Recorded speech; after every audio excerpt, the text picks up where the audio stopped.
Ya, assalamualaikum warahmatullahi wabarakatuh.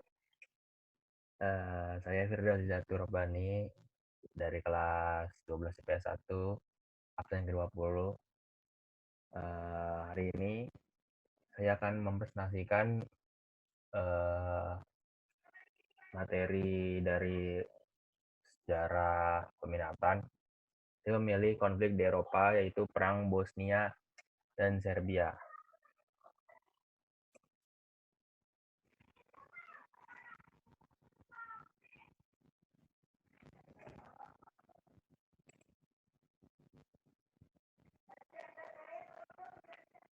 Nah, ini ada latar belakangnya. Proklamasi negara-negara bagian Yugoslavia mendapat penolakan dari Serbia. Serbia berusaha untuk mempertahankan eksistensi Yugoslavia sebagai negara kesatuan di kawasan Balkan. Keinginan Serbia tersebut pada perkembangannya menimbulkan konflik yang berujung pada Perang Bosnia. Nah, ini ada 3 poin penting yang menyebabkan bentroknya Bosnia dan Serbia. Yang pertama itu adalah perbedaan etnis, budaya, dan agama antara Bosnia dan Serbia. Bosnia itu kan lebih ke Muslim, sementara Serbia itu lebih ke Ortodoks dan Katolik. Dominasi Serbia terhadap kehidupan sosial, ekonomi, dan politik terhadap masyarakat Bosnia. Dan yang ketiga, letak Bosnia yang strategis dalam konteks kegiatan ekonomi dan politik. Nah, kita lanjut ke kronologi awalnya. Pada 1 Maret 1992, Bosnia dan Herzegovina memutuskan untuk menjadi negara berdaulat melalui referendum. Proklamasi Bosnia dan Herzegovina mendapatkan pengakuan internasional pada 22 Mei 1992. Mereka resmi menjadi negara anggota dari PBB. Di bawah pimpinan Radovan Karadzic dan Slobodan Milosevic, etnis Serbia berupaya untuk menggagalkan pembentukan negara Bosnia. Pada pertengahan tahun 1992, etnis Serbia mulai melancarkan serangan terhadap kota-kota besar di Bosnia. Peristiwa penyerangan ini pada perkembangannya menjadi upaya genosida terhadap etnis Muslim Bosnia, yang mana etnis Muslim ini bisa dibilang pada saat itu menjadi mayoritas lah di Bosnia. Kita lanjut ke klimaksnya. Puncak eh, perseteruan antara Bosnia dan Serbia ini terjadi pada bulan Juli 1995, tepatnya dalam rentang eh, waktu 11 sampai 22 Juli. Ya, sekitar 11 hari. Etnis Serbia melakukan pembantaian massal terhadap lebih dari 8.000 masyarakat sipil Islam Bosnia. Pada saat itu, PBB dan NATO sebagai organisasi keamanan internasional berusaha untuk menyelesaikan perang Bosnia ini.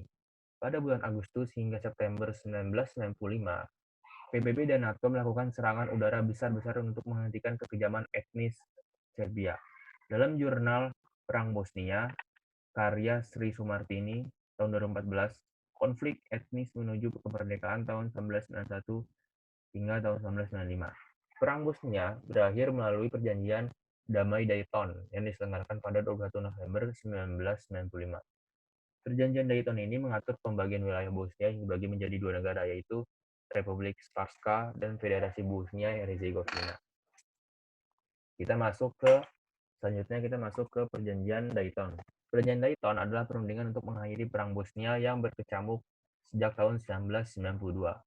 Keinginan kelompok suku Bosnia, ya yang tadi saya katakan, yang dimana mayoritas masyarakatnya Muslim, dan Kroasia yang beragama Katolik yang ingin merdeka, melawan keinginan kelompok suku Serbia atau Ortodoks untuk mempertahankan Yugoslavia dan menggabung dengan Serbia. Perjanjian Dayton dinamakan demikian karena perundingannya itu dilaksanakan di kota Dayton, Ohio di Amerika Serikat pada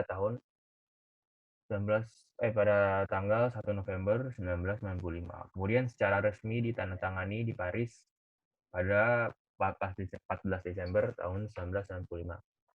Setelah dimulai dimulainya di Dayton ini pada 21 November tahun 1945 perjanjian penuh akhirnya ditandatangani di Paris dengan disaksikan tokoh-tokoh besar dunia pada saat itu seperti Presiden Amerika Serikat Bill Clinton, Perdana Menteri Spanyol Felipe González, Presiden Perancis Jacques Chirac, serta ada Perdana Menteri Rusia Viktor Chernomordin, Perdana Menteri Inggris John Mayer pada saat itu, serta Kanselir Jerman Helmut Kohl.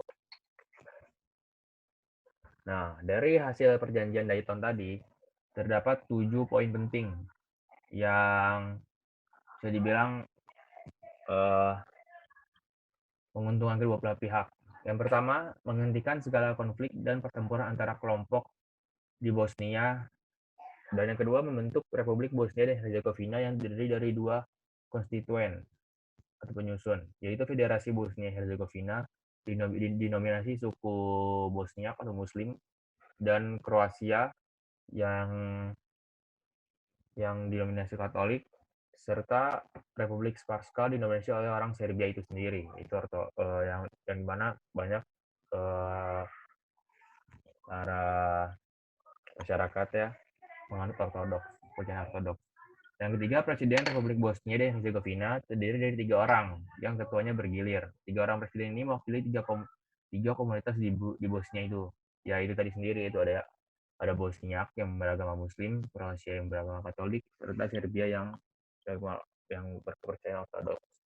Yang keempat, Sarajevo menjadi ibu kota Republik Bosnia dan Herzegovina, sekaligus ibu kota konstituen Federasi Bosnia dan Herzegovina. Yang kelima, Banja Luka menjadi ibu kota konstituen Republik Srpska. Yang keenam, Republik Srpska bersedia menghentikan keinginannya bergabung dengan Serbia. Dan yang terakhir, ditunjuk seorang perwakilan tinggi PBB kayak apa ya, kayak badan intelijen gitulah yang bertugas untuk mengawasi pelaksanaan perdamaian dari hasil perjanjian Dayton yang sudah disepakati pada 14 Desember tadi. Nah, ini ada tokoh-tokoh yang terlibat. Ya, ada Slobodan Milosevic, perwakilan dari Serbia ya, pernah menjabat juga sebagai presiden juga. Perwakilan dari Kroasia ada Franjo Tudman, pernah menjabat sebagai presiden juga, serta ada Alija Izetbegovic yang juga pernah menjabat sebagai presiden Bosnia juga. Nah, yang terakhir, karena bisa dibilang konflik ini bisa dibilang sangat membuat negara-negara sekitar bahkan sampai Indonesia pun ikut berkontribusi karena tidak mau melihat ada konflik-konflik, bisa dibilang perang saudara lah ya. Nah, apa kontribusi Indonesia di perang Bosnia dan Serbia ini? Indonesia sesuai dengan politik luar negeri yang ingin menciptakan perdamaian dunia dengan mengirimkan pasukan Garuda beranggotakan 25 perwira untuk mendamaikan dan memberikan bantuan makanan serta obat-obatan itu sendiri. Jadi Indonesia bisa dibilang